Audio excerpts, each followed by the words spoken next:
Hindi mo alam ang sagot. Hindi ko rin alam ang sagot. Sino bang mas bubo sa ating dalawa? Siya eh.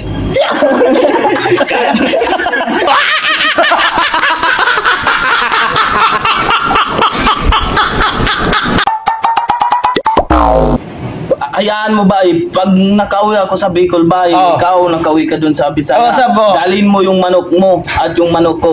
Magkakaalaman tayo. Dadalhin ko talaga. Kung sino. Paano tayo makauwi nito? Tingnan mo ang panahon. Umulan eh. Ang dilim. Dilim. Tapos, parang uulan na naman.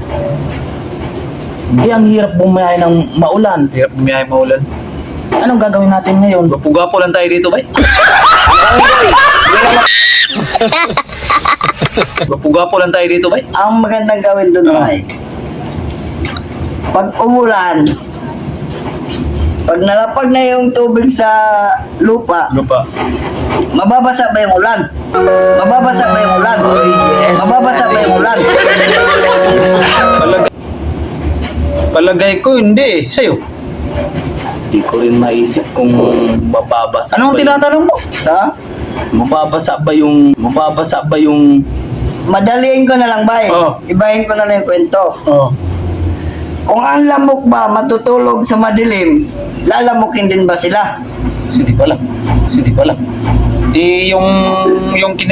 Yung kinukwento niyan, mukhang Wala na. talo. Hindi ka- Mukhang talo Oo. tayo sa kwentuhan nito ah. madadali tayo dito, bay. Mas maangas yata. Meron pa akong isang kwento, bay. Oh. Sabi kasi ng lolo ko, Oh, pag lolo. ang uod daw, namatay, inuuod din ba sila? Ah, Feeling ko parang hindi eh. Kasi uod na sila eh. Tingnan mo bay. Talagang Nawawali yung ating... wala na talaga akong maisip bay. Hindi ko alam kung tunay ba o talagang mahina lang talaga ang utak nating dalawa. Mahina lang talaga kasi sabi niya, pag namatay ko nung uod, imauudin ba? Oo. Anong tangi? Kaya nga hindi mo alam ang sagot. Hindi ko rin alam ang sagot. Sino bang mas bubo sa ating dalawa? Siya eh.